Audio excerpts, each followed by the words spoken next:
शिवरायांच्या कर्तृत्वाचं मूल्यमापन सुरू करण्यापूर्वी आधी आक्रमणाचं मूल्यमापन पूर्ण करू, मग कर्तृत्वाकडे जाऊ.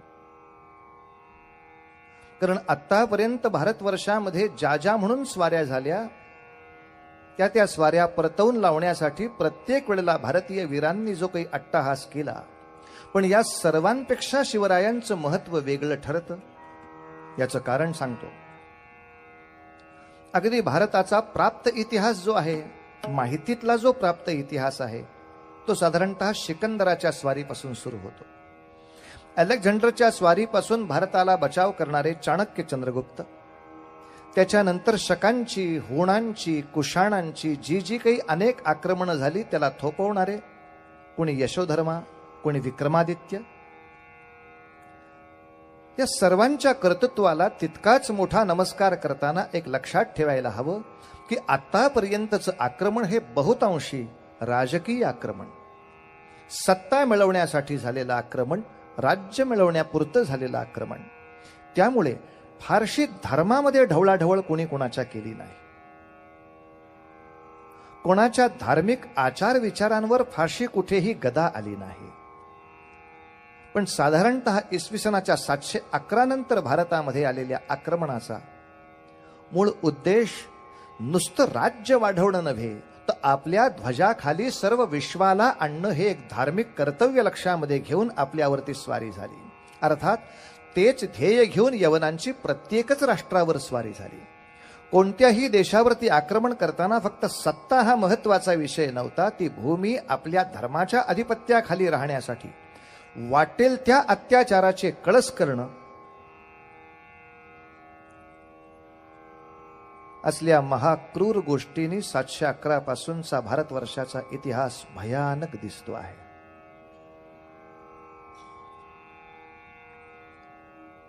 पण भारतीयांचं आणखीन एक दुर्दैव असं की या आक्रमणांनी का कोणास ठाऊक पण शहाणं होणं आम्हाला जमलं नाही, हाही आमचा आजार लक्षात घ्यायला हरकत नाही. याचं साधं सोपं सरळ उत्तर सांगतो म्हणजे आपल्या लक्षात येईल. अलेक्झांडरची स्वारी झाली, पण त्यांनी भारतीयांना काही फारसं ग्रीक करण्याच्या भानगडीत तो पडला नाही. कुशाण आले, पण भारतीयांना काही तो कुशाण करण्याच्या मागे पडला नाही. किंबहुना त्याच्यावरच बौद्धांचा किंवा जैनांचा प्रभाव असा जबरदस्त पडला की त्यांनी त्यांच्यापैकी कुठला तरी नंतर पंथ घ्यावा.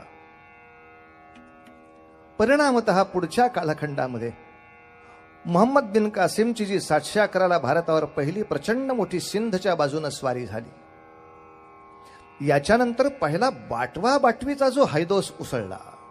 किंबहुना आपल्या सातत्याने लक्षात येतं की तत्कालीन राजे शौर्यामध्ये नाही कमी पडले, वीरत्वामध्ये नाही कमी पडले.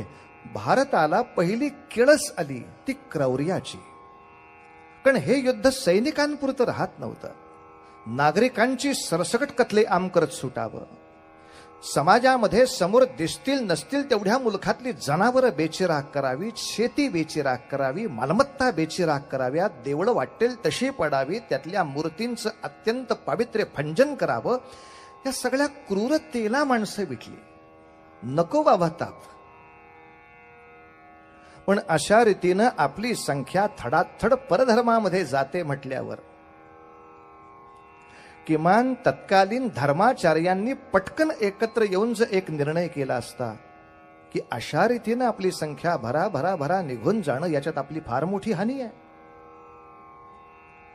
तर ताबडतोब आपण एक विधी संकल्प असा केला पाहिजे की ज्या योगे एक यावनी आक्रमण सिंधवरती आलं, दाहिर राजांनी त्याला मूत तोड जबाब दिला, सिंध मधलं आक्रमण निघून गेलं. पण अर्थातच प्रचंड मोठी लोकसंख्या यवन झाली, ती तशीच राहिली, ती नाही परत हिंदू झालेली. आता पुन्हा यवनांचं आक्रमण होईल तेव्हा ही लोकसंख्या त्यांना मदत करायला उभी राहणार. याच्या ऐवजी आता दाहिर जिंकलाच आहे आणि आता परधर्मामध्ये गेलेले हे ताजे लोक आहेत.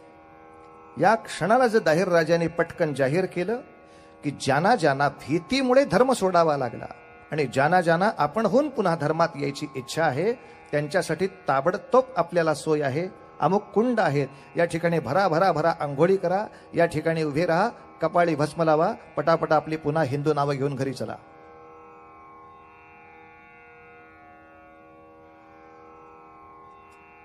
हिंदूंची दारं जाणाऱ्यांसाठी उघडी राहिली आणि यवनांची संख्या भारतामध्ये कायम राखायला मदत दुर्दैवाने हिंदूंनीच जास्त केली. यवनाच्या तावडीमध्ये सापडलेले अनेक हिंदू हिकमतीनं सुटून परत यायचा प्रयत्न करत होते, पण आमच्याच घरच्यांनी नंतर ती दारं लावून टाकली. आता येऊच नका. परिणामतः धर्मशास्त्र्यांनी नाकारलं, समाजाने नाकारलं, असा नाकारलेला मनुष्य जास्त कडक होतो, जास्त द्वेष्टा होतो. आणि असं लक्षात आलं तर आपल्याला दिसेल की 700 सालापासून 800 साल 900 साल इथपर्यंत स्वाऱ्या येत राहिल्या, आपण तोंड देत राहिलो. पण 1100 सालामध्ये खुरीची स्वारी झाली, ती निर्णायक झाली. ज्या स्वारीमध्ये दिल्लीच्या सिंहासनावर पहिल्यांदा मुघलांचा पाय लागला, तो नंतर मग जवळजवळ 1000-1500 वर्ष पुसता नाही आला. पण घोरी तरी कोण? आश्चर्य वाटेल आपल्याला ऐकून, घुरी ही संपूर्ण जमात हिंदूंची होती, जी दुर्दैवाने तलवारीच्या जोरावर बाटवली गेली. ती आम्ही परत घेतली नाही म्हणून जास्त कडवी झाली होती.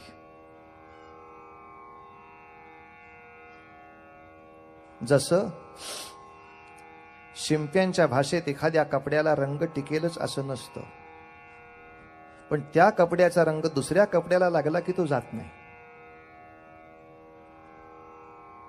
त्याची गॅरंटी देता येते, आता हा रंग जाणार नाही का, ह्याचा ह्याला लागला. तसं काहीतरी विचित्र होऊन बसायचं आपल्या आयुष्यामध्ये. मी परकीय आक्रमणाच्या बरोबर मूल्यमापनासाठी आपल्याही दोषांची एकदा पुनरुच्चार करतोय. याचं कारण, उद्या पुन्हा एकदा बलसागर भारत घडवायचा असेल तर आम्हाला कोणकोणते पथ्य पाळली पाहिजेत, कोणकोणते आजार टाळले पाहिजेत, कोणकोणती अपथ्य चुकवली पाहिजेत, हेही दिसायला हवं. पहिलं सगळ्यात मोठं तुमच्या आमच्या मनामधलं आळसाचं प्रमाण म्हणजे संकटाचा अभ्यासच पुरेसा नाही. परिणामतः त्या संकटाच्यावर काय योजना करावी हे डोक्यात नाही. आता दुसरा रोग आम्हाला असलेला सांगतो, तो म्हणजे एक राष्ट्रीयत्वाचा सातत्याने अभाव. जो रोग दुर्दैवाने आजतागातही काही प्रमाणात शिल्लक आहे हिंदुस्थानात. अजूनही तो शिल्लक आहे. कधी याचं उच्चाटन तुम्ही आम्ही पुण्याईनं करतो याची भगवंत वाट पाहतोय. तो म्हणजे एक राष्ट्रीयत्वाचा अभाव. सिंधवरती आक्रमण झालं की उत्तर प्रदेश त्याच्या मदतीला जायलाच तयार नाही. सिंध बघून घेईल. राजस्थानवर आक्रमण झालं, गुजरात म्हणतो मी कशाला जाऊ.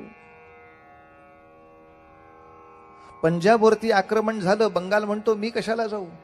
इतकंच नव्हे तर मध्यंतरीच्या काळामध्ये गझनीनं जेव्हा सोमनाथाचा आमच्या 12 ज्योतिर्लिंगांपैकी एक महत्वाचं असलेलं शिवमंदिर फोडलं, त्याच्यातून लक्षावधी रुपयांची लूट त्यांनी नेली. हे मंदिर वाचवण्यासाठी तत्कालीन गुजरात मधल्या राजांनी एक असा विनंती वजा अर्ज काढला होता की आसपासचे आपण सगळे राजपूत राजे, आपण हिंदू राजे पटकन एकत्र होऊया आणि या सोमनाथाचं सगळं काय असेल ते पावित्र्य वाचवूया. बाकीचे राजे म्हटले हा प्रश्न गुजरातचा आहे.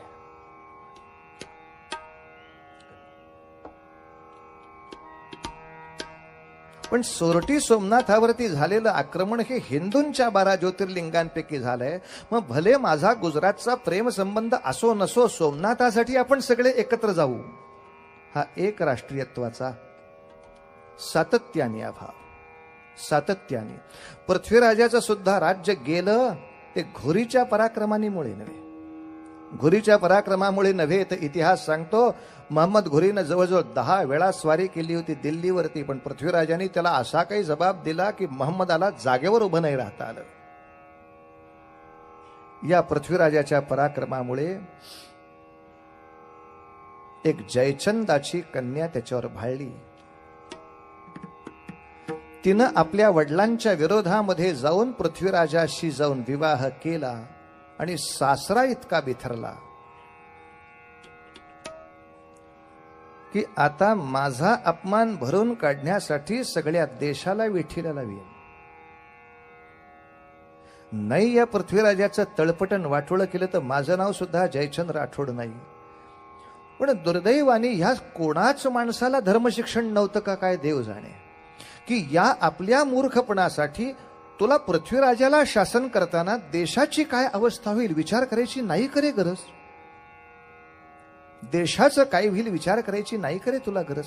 नाही केला विचार, नाही केला. मुळात जयचंदाने घुरीच्या लोकांना गुप्त वाटा दाखवल्या. त्याच्या जोरावर घुरी आतमध्ये शिरला, पृथ्वीराजाला पकडला, तेव्हा कैद केला. आणि पृथ्वीराजाला घुरी विचारतो, आज मी तुझ्याशी कसा वागू. पृथ्वीराजाने सांगितलं, मी तुला 10 वेळा सोडलाय. अर्थात 10 वेळा सोडलं हा सुद्धा पृथ्वीराजाचा सद्गुण नाही म्हणता येणार, राष्ट्रद्रोहच म्हणावा लागेल. व्यक्तिगत कोणी तुमचा अपमान केला असता 3 वेळा तुम्ही सोडलात, त्याला कोणी नाही म्हटलं नसतं. पण ज्यांनी राष्ट्राची खोडी काढली अशा माणसाला स्वतःच्या औदार्याच्या टिमक्या मिरवण्यासाठी 10 वेळा सोडणं हा राष्ट्राचा द्रोह झालेला होता. ज्यांनी लक्षावधी नागरिकांच्या आयुष्याच्या कत्तली करून दाखवल्या त्याला तुम्ही फक्त उदार हात दाखवण्यासाठी सोडून देणं हा मूर्खपणा झाला होता. परिणामतः घुरीला पृथ्वीराज सांगतो, मी तुला 10 वेळा सोडलाय तर तूही मला एकदा संधी द्यायला हवीस. घुरीनं उत्तर दिलं, ही शरण आलेल्यावर दया दाखवण्याची गाढवी प्रवृत्ती तुम्ही सांभाळा, हे आम्हाला लखलाभ होण्यासारखं काही नाही. त्याने पृथ्वीराजाला तर मारलाच, पण इतिहास असं सांगतो की जयचंद राठोड ज्यांनी ही फितुरी केली होती, ज्यांनी आपल्या जावयाच्या विरुद्ध हे मूर्खपणाचं षडयंत्र केलं होतं, त्या जयचंदाचं काय झालं. त्या जयचंदाला सुद्धा काकडी सोलल्यासारखा चांबडी सोलून त्यांनी आपल्या राजधानीच्या वेशीवर टांगून गिधाडांना खाऊ घातला. अरे जो आपल्या जावयाचं चांगलं चिंतत नाही तो माझं काही चांगलं चिंतणार आहे. पृथ्वीराज संपला, जयचंदही संपला. तिसरा भारताचा रोग, सातत्याने बेसावतपणा. उत्तरेमध्ये एवढा मोठा सत्ता पालट झाला तर किमान महाराष्ट्राने, कर्नाटकाने, आंध्राने, तमिळनाडूनी एक हिंदू राजांची पटकन फळी उभी करावी. सो जाओ आराम से. घुरी नंतरचा सगळ्यात मोठा सत्ताधीश अल्लाउद्दीन खिलजी चितोड पर्यंत येऊन उभा राहिला. अनेक सौंदर्यवती पद्मिनीसह चितेमध्ये जळून जळून जळून खाक झाल्या. आता तरी आंध्र, तमिळनाडू, महाराष्ट्र एकत्र आराम करो शान से, आराम करो शान से. किती वेसावतपणा व्हावा की 12व्या शतकाच्या अखेरीला हा अल्लाउद्दीन महाराष्ट्रावर येऊन कोसळला, तेव्हा आम्हाला समजावं की देश पारतंत्र्यात आहे का. प्रश्न एक उभा राहतो नेहमी मनामध्ये, जरा चिंतन करा. हा प्रश्न असा की अल्लाउद्दीन खिलजी दिल्लीतून निघाला आणि देवगिरीवरती येऊन कोसळला, तो काय एका दिवसात नव्हता आला. आठवडाभर आधी तर निघाला असेल. मग आठवडाभर आधी आपला शत्रू आपल्या प्रांतावरती कोसळण्यासाठी निघालाय हे सांगायला महाराष्ट्रातल्या राज्यातले गुप्तहेर कोणीही दिल्लीला नव्हते. कोणालाही गुप्तहेर ठेवण्याची आवश्यकता वाटली नाही. या गुप्तहेरांनी वेळच्या वेळी बातम्या दिल्या नाहीत. वाईट असं वाटतं की त्या काळामध्ये तर आध्यात्मिक सिद्धी असणारी सुद्धा खूप माणसं होती की ज्यायोगे प्रत्यक्ष जाण्याची गरजच नाही, नुसते डोळे मिटून अंतर्ज्ञानाने पाहावं, बाप रे काय प्रलय चाललाय. नव्हे, हिमालयाच्या कुठल्याही कड्यावरून कुठल्या तरी साधूनी असं पुटपुटावं आणि ते विंध्यावरच्या साधूला ऐकू यावं. अशा महासिद्धी ज्या काळामध्ये भारतामध्ये पाणी भरत होत्या, अशा कोणी साधू संन्याशांनी सुद्धा पटकन येऊन सांगितलं नाही की बाबा देवगिरीवरच्या राज्य करणाऱ्या राजा नको बेसावत राहूस. अल्लाउद्दीन खिलजी 8,000ची फौज घेऊन वेड्यासारखा तुझ्या अंगावर दौड करून आलाय. नर्मदा ओलांडून खिलजी देवगिरीवर कोसळला, तेव्हा कुठे तलवारी ढाली कुठे शोधायला आम्ही सुरुवात केली. आणि हे युद्ध अल्लाउद्दीनाने छेडलं तेव्हा देवगिरीचा राजा राम, त्याचा भाऊ शंकर, हा शंकर गेला होता कुठे? असं काही दिल्लीला मोठं परचक्र झालंय म्हणून हिंदूंची एकजूट करायला शिकारीला गेले होते महाराज. वन्यजीव संरक्षण कायदा हातात घेऊन शिकारीला गेले होते महाराज. इकडे अल्लाउद्दीनाने देवगिरीचा विध्वंस केला. शंकरदेव जसा आला, शंकरदेवाची आणि रामदेवाची सेना एकत्र झाली तर अल्लाउद्दीनाचं काही खरं नव्हतं. कारण हा सेनासागर 15,000च्या वर जाणार होता. अल्लाउद्दीनाकडे 8,000 माणसं होती. पण अल्लाउद्दीन मोठा शहाणा होता. त्यांनी आम्ही किती बेसावध होत याचा छान अभ्यास केला होता. आमचा एकही गुप्तहेर दिल्लीकडे नसल्यामुळे आता दिल्लीतून इथे काय येणार आहे ह्याच्यावर विश्वास कोणाचा ठेवायचा? अल्लाउद्दीन म्हणेल त्याच्यावर विश्वास ठेवायचा. आमचा माणूस आहेच कुठे वार्ताहर तिथे. त्यामुळे अल्लाउद्दीनाने येता क्षणी अफवा उठवून दिली, आता आम्ही 8,000 आलो आहोत. पण दिल्लीवरनं अशाच भयानक राक्षसांची 1,00,000 फौज येते. सावधान दक्षिण देश, सावधान परत उठलात तर. आता आंध्र कर्नाटककडच्या ज्या लोकांची इच्छा होती तेही तलवारी टाकून खाली बसले. असे लाख यायचेत म्हणजे केवढ्याला पडायचं.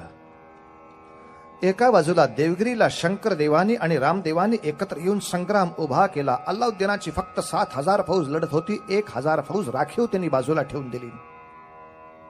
आणि जसं युद्ध थोमस चक्रीला पेटलं त्याच्याबरोबर त्यांनी राखीव असलेली 1,000 फौज फक्त बोलवली आणि 7,000 लोकांनी ओरडायला सुरुवात केली, आली आमची 1,00,000 फौज आली.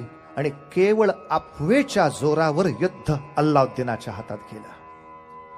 आमची जिंकत असलेली वीरश्री थांबली. हातातल्या तलवारी टाकून माणसं पळत सुटली. अरे यांना धीर द्यायला सुद्धा कोणी नाही की रे, की ही अफवा आहे. नाही कोणी लाख माणसं दिल्लीतनं आलेली. ह्याच्याकडे आहेत कुठे लाख माणसं आणायला? पण अल्लाउद्दीनावर विश्वास ठेवू नका. त्याच्याकडे काही नाही हे सांगायला कोणी संत महात्मा तेव्हा उभा नाही. वार्ता पोचवायला गुप्तहेर नाही. परिणामतः दक्षिणेकडचं राज्य मारलं इतकं की 12व्या शतकाच्या अखेरला महाराष्ट्र आणि 13व्या शतकाच्या अखेरला कन्याकुमारीला मशीद उभी सुद्धा राहिली. इतक्या धडाक्याने आक्रमण एका देशाच्या एका टोकापासून दुसऱ्या टोकापर्यंत पोचलं महाराज. हे सगळंच काही एका पराक्रमाने नव्हतं. तुमच्या आमचे बेसावतपणा सुद्धा इतके नडले की यानंतर प्रत्येक सामान्य माणसाला तर संकटाला सामोरं जावं लागलंच. पण संत महात्मे सुद्धा देवासमोर रडू लागले, देवा नको देवराया अंत आता पाहू, नको देवराया, नको देवराया, नको देवराया.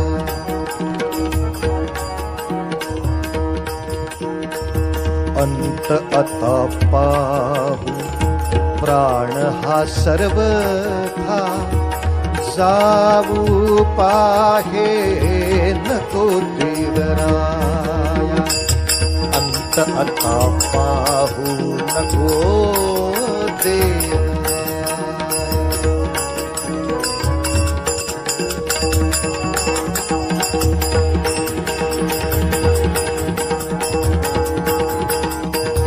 प्राण हा सर्वथा जाऊ पाहे, नको देवराया. हरिणीचे पाडस व्याघ्रे धरिये रे, हरिणीचे पाडस व्याघ्रे धरिये रे.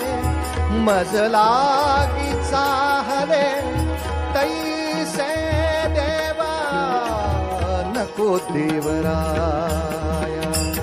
अंत आता पाहू, प्राण हा सर्वथा